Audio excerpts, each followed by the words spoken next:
Ce podcast contient des scènes de sexe explicites, à réserver aux oreilles majeures. Les audiocus. Les audiocus. Quelles étaient ces zones érogènes? Est-ce que tu te souviens de ce que tu regardais, de l'odeur qui pouvait t'envahir à ce moment-là? Comment est-ce que vous vous êtes touchés? Est-ce que vous êtes parlé? Et lui, il trouve aussi le chemin, c'est-à-dire la façon dont il touche avec ses mains, etc. Il y a un truc qui est irrésistible. Et à quel moment t'as joui vraiment? Je suis Théo Boulanger et vous écoutez Les Audiocus. Habituellement, je réalise des podcasts et je travaille à partir de témoignages recueillis par un ou une autrice. J'écoute et je mets en son les mots des autres pour les faire résonner, pour qu'ils soient entendus. Je pense que recueillir les mots d'une personne, c'est travailler le regard qu'il porte sur le monde. Mais ce n'est jamais anodin de demander à quelqu'un de partager son intimité au micro. Je me pose souvent la question: jusqu'où pouvons-nous aller sur ce chemin de l'intime? Quand on m'a sollicité en tant qu'auteur pour faire un audiocu, j'ai eu envie de faire une expérience. À un moment de bouleversement intime dans ma vie amoureuse et sexuelle, j'allais passer de l'autre côté du micro. Inverser les rôles pour mieux comprendre ce que je peux demander aux autres, peut-être aussi pour mieux comprendre ce que j'étais en train de vivre. Et ensuite, comme un autoportrait, j'ai construit l'histoire de mes propres confidences. Épisode 6. Un bon coup. J'étais dans une relation de 20 ans, donc on s'est séparés en janvier. Ensuite, je suis tombé très fort amoureux d'une autre fille. Et ça a été très très très dur. Elle est restée avec son amoureux d'enfance. Moi, je me suis retrouvé un petit peu 6 pieds sous terre, à encaisser, on va dire, cette série de séparations. Ce qui a suivi, c'est que j'ai téléchargé plein d'applications de rencontres. J'ai fait plusieurs rencontres. Et il y en a une que j'ai likée et qui était assez étrange. Son prénom, c'est Fourmi. Sa photo, c'est une salade pourrie. La deuxième photo, c'est des pigeons qui ingurgitent un truc suspect sur un trottoir parisien. Et en dessous, dans la biographie, il y a marqué « Si tu likes, soit t'es un champion, soit t'es mort de faim ». Donc je like.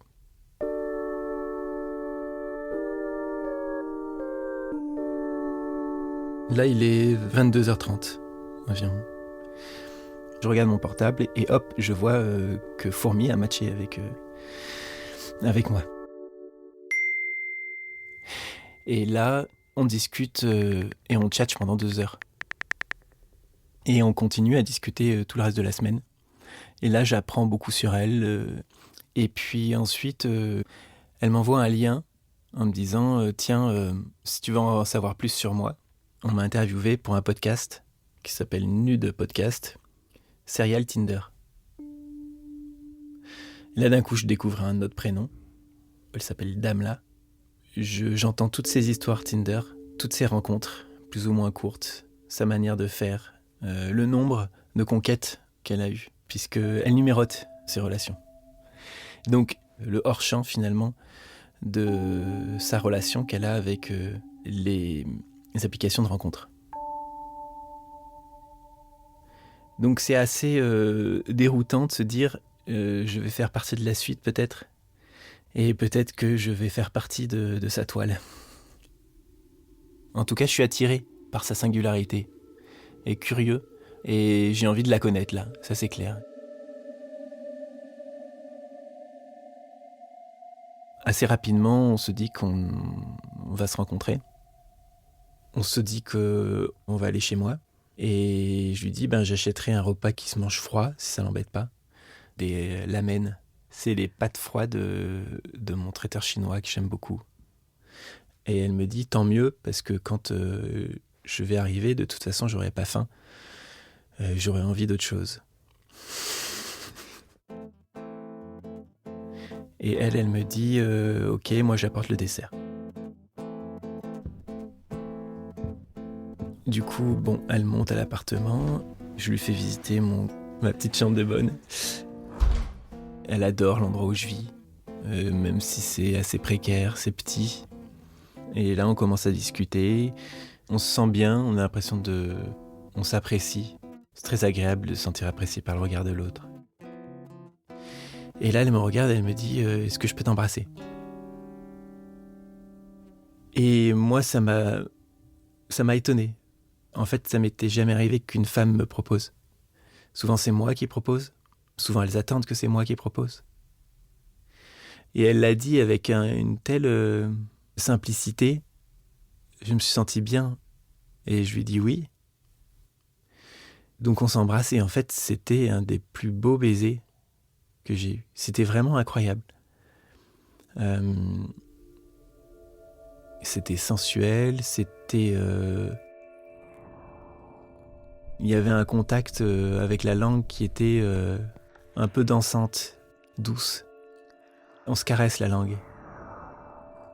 C'était charnel, c'était... On essayait de se comprendre. Enfin, en tout cas, j'ai eu l'impression de savoir d'un seul coup qui elle était et de la connaître quand je l'ai embrassée. C'est assez fort. Ma main droite, elle était sur son visage.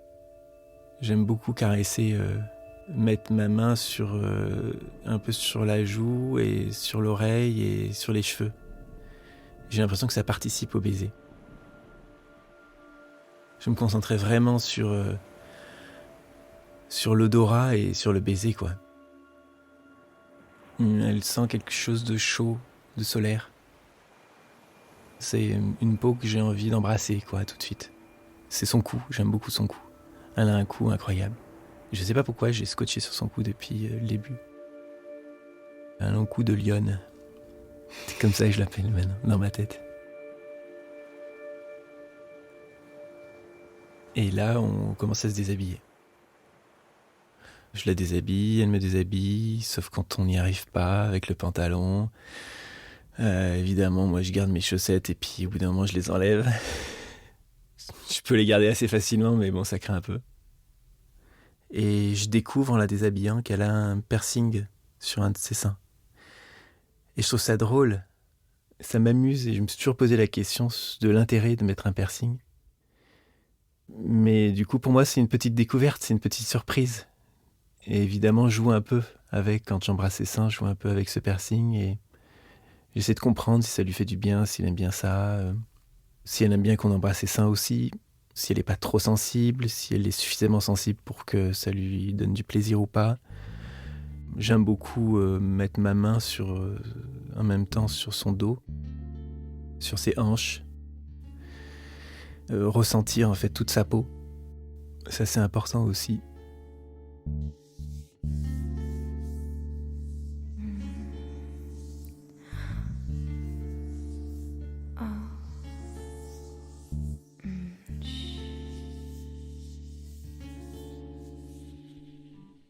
Mais à ce moment-là, comment on appelle ça ? Comment dire ?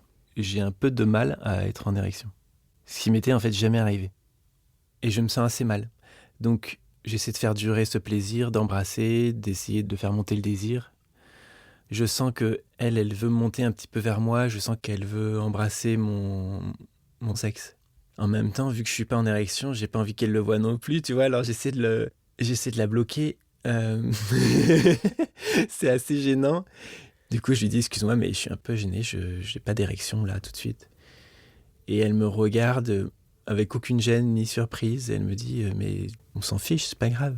On a tout notre temps, on est tranquille, on est bien. Alors je dis merci, je remercie pour sa réaction. Je continue à l'embrasser. Je commence à mettre ma main sur son sexe et je ressens... c'est une fontaine, quoi. C'est très liquide. Voilà, et ça, c'est assez incroyable parce qu'il y en a partout, quoi. Ça dégouline sur les jambes. De la sentir hyper excitée, ça m'excite. Tout de suite, j'ai un désir énorme qui monte. Et au final, en très peu de temps, elle descend et elle embrasse mon sexe.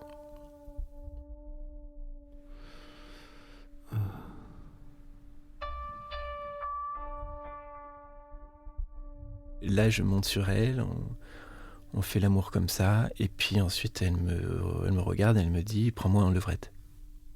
Je me mets derrière elle, je revois son corps d'une nouvelle manière. Et elle est très belle, et en fait quand elle fait l'amour, elle est très présente, elle est là, et je sais pas comment dire, mais pour moi c'est vraiment... c'est très animal. Elle me dévore, quoi. Elle se met, elle est très active. Il n'y a que ça qui existe à ce moment-là, quoi. Il y a un désir monstre, une envie monstre de se faire plaisir. Elle sait comment faire. C'est la première fois qu'on fait l'amour et pourtant, en fait, c'est génial et on n'a pas de problématique particulière, quoi. Ensuite, elle monte sur moi. Donc, elle se met au-dessus de moi. Ça, j'aime beaucoup. Donc, c'est elle qui est en maîtrise. Moi, je me laisse un peu guider. J'aime bien la regarder aussi, sentir son plaisir sur son visage, sentir sa gestuelle, retrouver son physique différemment, en mouvement, au-dessus de moi, sentir son poids, sentir ses fesses sur mes jambes, mettre mes mains sur sa hanche. C'est incroyable. Et puis ensuite, on a inversé, c'est-à-dire que elle s'est retrouvée sur le dos et moi je me suis retrouvé sur elle, de l'autre côté du lit. J'y allais doucement au début et puis ensuite j'y allais de plus en plus vite. Et là, elle me demande de jouir. Elle dit, s'il te plaît, jouis. Donc je vais de plus en plus vite. Je sens que je vais pas pouvoir jouir tout de suite. Elle me dit, t'es sûr ? Je dis oui. Elle me dit, t'es sûr ? Oui. Et là, d'un seul coup, elle se met à rire. Elle se met à éclater de rire, à avoir un fou rire. Et tout son corps tremble. Là, je suis un peu estomaqué, je la regarde. Et elle continue à rire sans s'arrêter. Et elle s'excuse. Excuse-moi. Et puis elle rigole. Excuse-moi. Elle rigole encore. J'étais très surpris. J'ai eu peut-être presque un peu peur à un moment donné. Mais rapidement, j'ai compris qu'elle était en train de jouir. Elle me dit, excuse-moi, j'aurais dû te prévenir. Et puis là, d'un coup, elle commence à rigoler encore. Elle n'y arrive pas, elle ne peut pas faire autrement. Elle dit, quand je jouis, j'ai des fous rires. Et puis elle continue à jouir. Ah ouais, je la regarde avec un grand sourire, mais je suis complètement... Alors, je suis plus du tout en érection, mais je suis très bien et je suis fasciné. Je la trouve très belle, je mets ma main sur son visage, sur sa joue, mes doigts entre ses cheveux, et je la regarde en train de rire encore. Ça dure un peu longtemps. Et dès que je bouge un tout petit peu mes jambes ou autre, ça réactive, comme si tout son corps devenait d'un seul coup d'une sensibilité, d'une fragilité extrême. Et oui, c'est très étonnant. Et après, je m'allonge et elle s'excuse encore. Elle me dit, mais t'as pas joui. En fait, elle me dit rapidement qu'elle aime bien que l'homme jouisse avant parce que elle a du mal à reprendre après. Pour elle, c'est terminé, quoi. Et moi, je la rassure, je dis, mais t'en fais pas, c'est très bien, il n'y a aucun problème. C'était merveilleux. J'étais en effet surpris, mais t'étais très belle à rire. On a continué un peu à parler. On a mis la couette sur nous. Elle est très câlin. Et ça me plaît beaucoup. Et je le suis aussi. Et je me sens bien avec elle. Je me sens très très bien. Et très rapidement, on a sorti nos pâtes. On n'a pas mangé les gâteaux. Je les ai mangés le lendemain matin. À la fin, elle m'a dit, tu sais... Après tout ce que tu m'as dit, 20 ans avec la même femme, très peu de relations, je suis très étonné, hein. Je dis, mais pourquoi ? Elle me répond, parce que t'es un bon coup. Et je commence à rigoler de gêne, elle me dit, non, mais je suis sérieux, t'es vraiment un bon coup. Et on me l'avait jamais dit, parce que j'avais eu assez peu de relations finalement avec d'autres personnes. Et du coup, ça m'a donné de l'assurance aussi.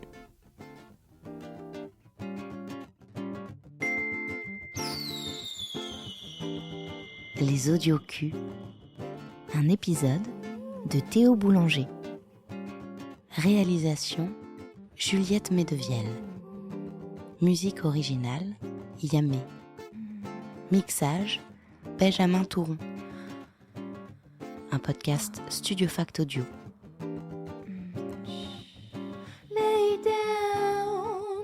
shoulder. I feel undercover. I'm sleeping on your sofa. I fall down under.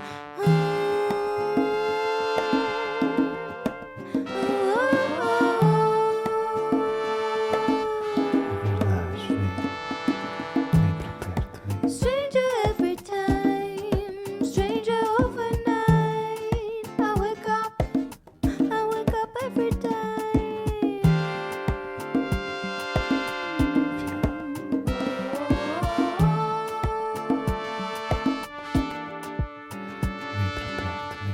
Mas eu quero você perto de mim. Vem, Feel me slow, vem. feel me low, feel me Reste encore, slow, s'il feel te me plaît, low. près de moi, mon amour.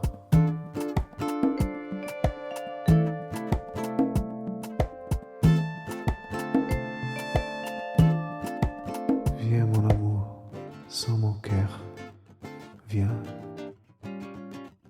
À suivre, viens. 62 années romantiques.